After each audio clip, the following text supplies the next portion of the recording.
राम लक्ष्मण र सीता वनवास जाने क्रममा गङ्गाजी पार तर्ने बेलामा केवटले बडा प्रभुजीलाई बहुतै स्नेहवसाथ ठाकुरजीको सेवा गर्दछन्। त्यो दृश्य यहाँ यो पदमा राखिएको छ।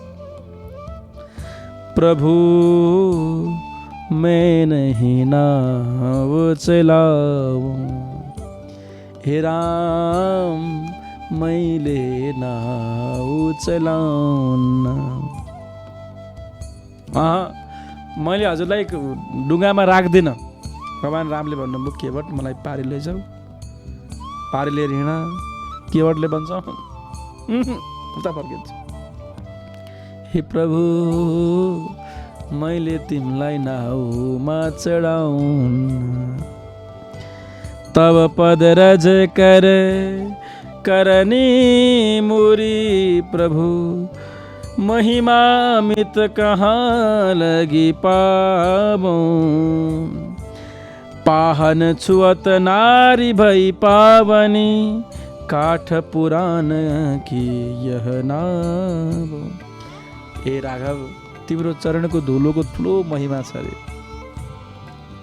तिम्रो चरणको धुलोमा जादु छ रे। ए राघव म तिमीलाई मैले मेरो नाउमा चढाउँदिन। तिम्रो त्यो चरणको धुलोको स्पर्शले मात्र गौतम पत्नी अहिल्या जो ढुङ्गो भएर बसेकी थिइन्, आफ्नो आफ्नै श्रीमानको श्रापले ढुङ्गो भएर बसेकी थिइन्, त्यो ढुङ्गो बनेकी अहिल्या पनि नारी भइन् रे। ढुङ्गोबाट नारी प्रकट हुने, ढुङ्गो तिम्रो चरणको रजको स्पर्शले एउटा ढुङ्गो पनि नारी भइन्। मेरो नाउ त साह्रै पुरानो छ, यदि तिमीले मेरो नाउलाई छोइदेऊ भने त बर्बादै हुन्छ। के हुन्छ? नारी प्रकट भइन् भने नि घरमा एउटी छिन्, त्यो एउटीलाई सम्हाल्न त कति गाह्रो भइरहेछ। उनको इच्छा पुरा गरिदिन सकिरहेको छैन, उसलाई के चाहिएको हुन्छ, रानी हार, तिलहरी, छड्के तिलहरी। अब दुईटी भयो भने मैले कसरी पाल्ने? न नो नो नो मलाई यस्तो यो सङ्कटमा नपार्नुहोस् राघव, मैले हजुरलाई नाउमा चढाउँदिन। मागी नावन केवट आना, कहीं तुम्हारे मर्म में जाना। तिम्रो मर्म मलाई राम्रोसँग थाहा छ। तिमीलाई मैले नाउमा चढाउँदिन। सीतादङ्ग बन्ने भगवान् के भन्छ यो केवटले? तिम्रो मर्म मैले जानेको छु। विवाह गरेको यत्रो वर्ष भइसक्यो, श्री राघवको भित्र हृदयको मर्म मैले बुझेकी छैन भन्छन् सीताले मनै मन। तुम्हारो तिम्रो मर्मलाई मैले जान्दछु भन्छन्। लक्ष्मणले भन्नुभयो रिसाएर, ए केवट के बोलेको यस्तो? मैले वर्षौं भयो श्री राघवको सेवा गर्दै आएको, श्री रामको सेवा गर्दै गर्दै आएको। भगवानको भित्री हृदय, भित्री मर्म मलाई त थाहा छैन। तिमीले के हावागिरी कुरा गर्ने? बडा धनुष बाण यसले ताक्न थाले लक्ष्मणले। सीता दङ्ग परिन्, लक्ष्मण दङ्ग परे। हामीलाई भगवानको मर्म थाहा छैन। एउटा केवट जसलाई कहिले भेटिएको पनि छैन, चिनिएको पनि छैन, जानिएको पनि छैन, उसले आज भन्दैछ, दाबी गर्दैछ कि भगवान तिम्रो मर्म मलाई राम्रोसँग थाहा छ। परसत रजमुनि नारी बने यह, मैं पुनि असी नौका कहाँ पाऊं, मैं अति दीन दरिद्र कुटुंब बहु, यही नौका ते सब ही निवाहूं। यो पुरानो नाउ छ। बल्ल बल्ल म एउटा गरिब मान्छे भन्छ कसले? केवटले। म यस्तो गरिब मान्छे, यो पुरानो डुङ्गा छ, यही डुङ्गा दिनभरि चलाउँछु र मेरी श्रीमतीलाई पाल्ने गरेको छु। एउटै श्रीमती, सानसाना भान्टाङ बुन्टुङ छोराछोरी छन्, परिवार छन्, सबै चलाउने मेरो माध्यम केवल यही मात्रै हो। तिमीले छोइदियो भने के होला, कसो होला? ढुङ्गो त नारी बन्छी भने मेरो डुङ्गा के बन्ला? यदि नारी नै भइदिन् भने पनि बिजोग जिन्दगानी बर्बाद हुन्छ। दुई जोइका पोइ कुनोमा बसेर रोइ भन्छन् नि, त्यस्तै चाल बर्बाद हुन्छ जिन्दगी। म तिमीलाई चढाउँदिनँ भन्छन्। म अति गरिब, म अत्यन्त गरिब व्यक्ति हुँ हे राघव, यदि यो नाउ केही भइहाल्यो भने मैले फेरि नाउ किन्न सक्दिनँ, मसँग त्यो क्षमता छैन। जो यह उडे जीविका बिनसे, केही विधि पुनि परिवार चलाऊं। अनुमति होई तो लेई कठोता, सुरसरी जल भरी प्रभु पहलाऊं। पद पखारी रज धोई भली विधि, करि चरणामृत पापन साबो। हे राघव, उपाय एउटा मात्र छ, उपाय एउटा मात्र छ, यदि हजुरले मान्नुहुन्छ भने। भगवानले मुस्कुराएर भन्नुभयो, के छ उपाय? पारि जानै पर्यो। उपाय के छ ल भन त? एउटा कठौता लिएर आए। कठौता भनेको काठको भाँडो के, काठको पात्र। पहिले काष्ठ पात्र भन्ने गर्थ्यो।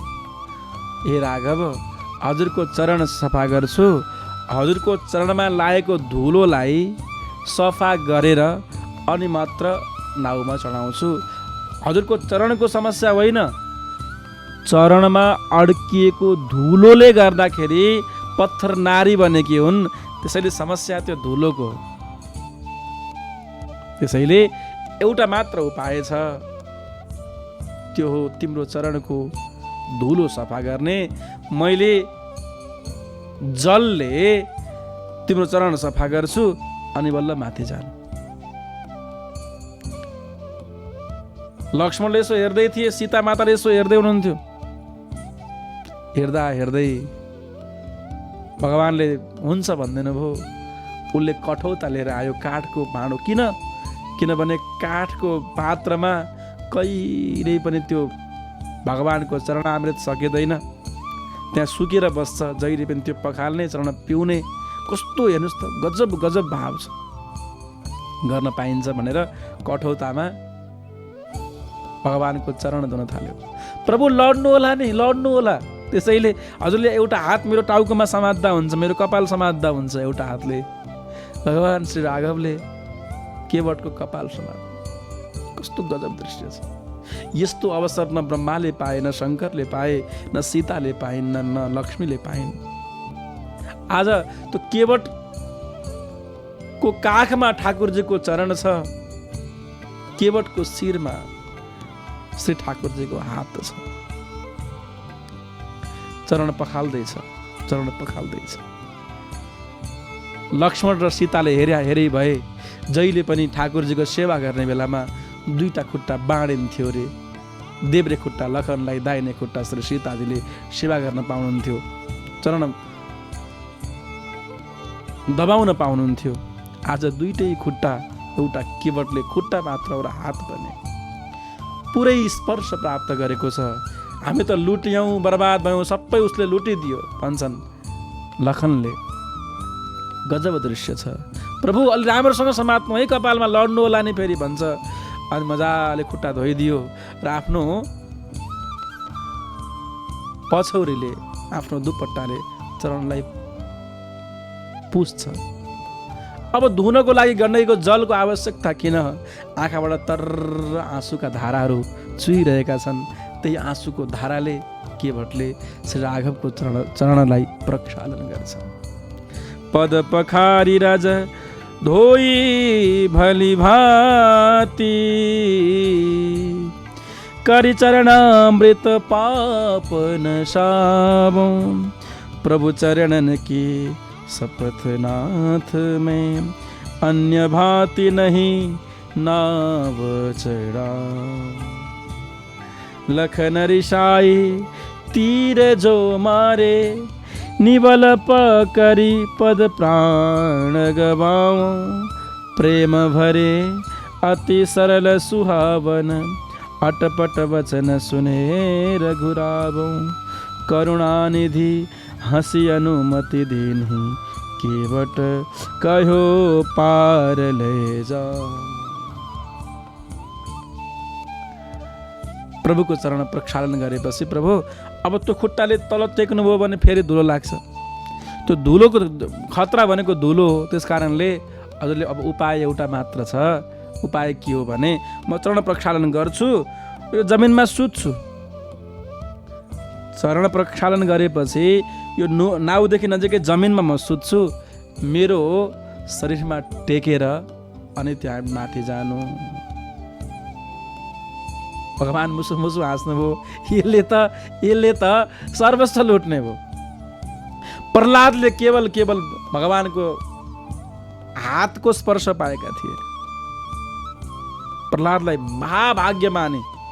न ब्रह्मणो न तो सुतस्य न वै रमाया यन्मेर पितः शिरसि पद्मकर प्रसाद। अनि बलिले भगवानको श्री चरण कमलको स्पर्श पाएका थिए। प्रहलादले केवल हात पाए, बलिले केवल चरण पाए। भगवानको हातभन्दा लाख गुना पवित्र भगवानको चरण मानिन्छ। बलिको जय जयकार भइरहेको थियो। बलि राजाले भन्छन् यदुत्तम श्लोक भवान् ममेरितम वचोव्यलीकं सुरवर्यमन्यते करं नृतं तन्न भवेत् प्रलम्बनं पदम तृतीयं कुरु शीर्षणे मे निजं। पदम तृतीयं कुरु शीर्षणे। आज केवटले चरण पनि पायो, हात पनि पायो र सबै शरीरको स्पर्श पनि प्राप्त गरे। केवटको शरीरमा टेकेर भगवान श्री राम नाउमा चढ्नुभयो। बोल भक्त वत्सल भगवान को जय।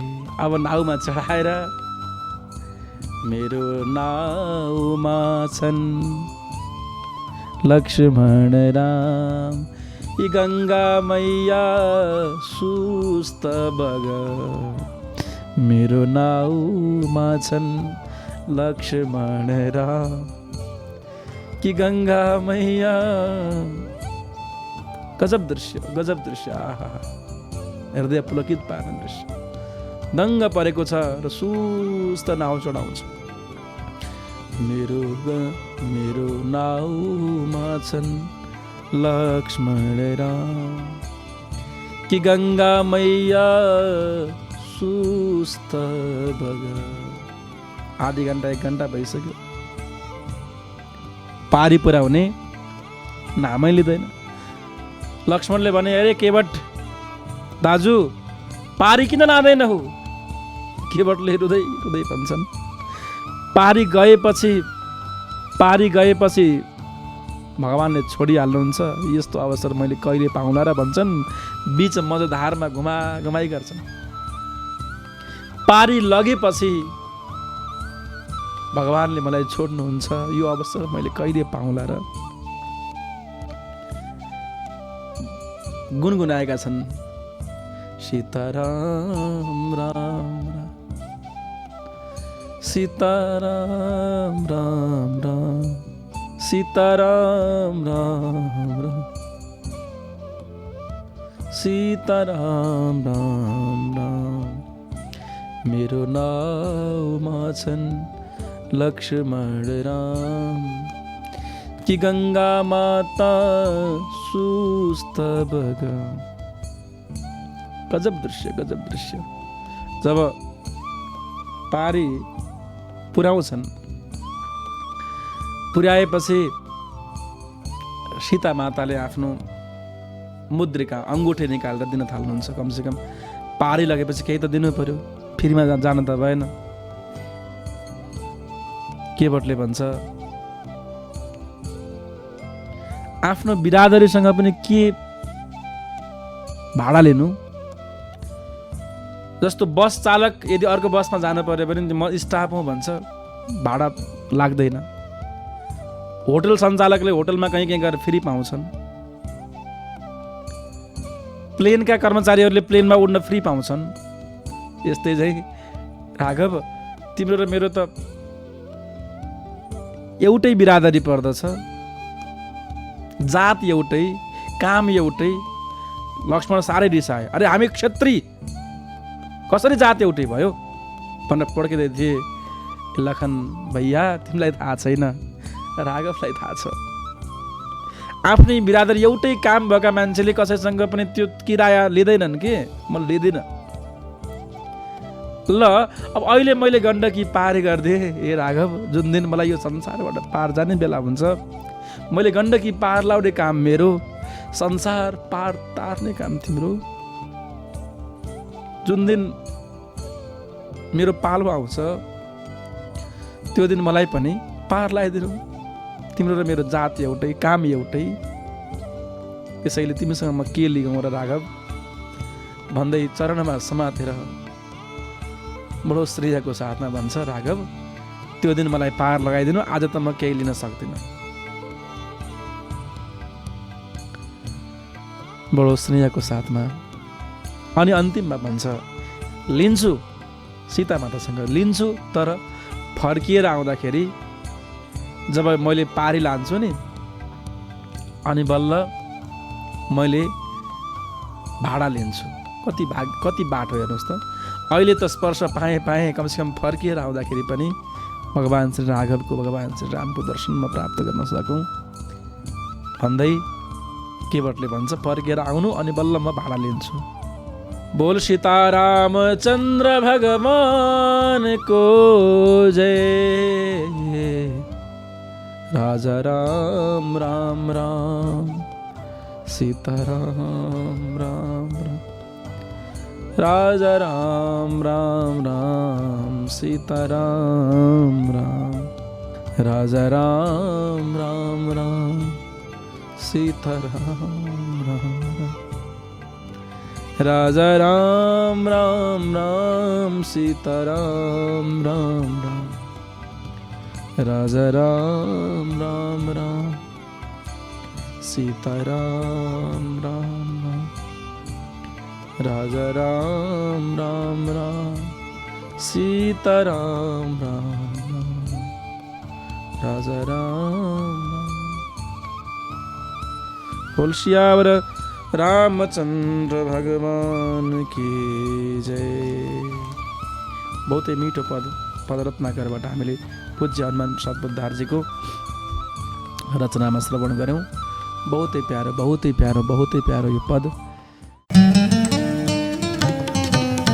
मीठा मीठा प्रवचन र भजन श्रवण गर्नका लागि ईश्वर कृष्ण महाराज युट्युब च्यानललाई अवश्य सब्स्क्राइब गरौँ। सबैभन्दा पहिला प्राप्त गर्न घण्टी दबाउन पनि नबिर्सौँ।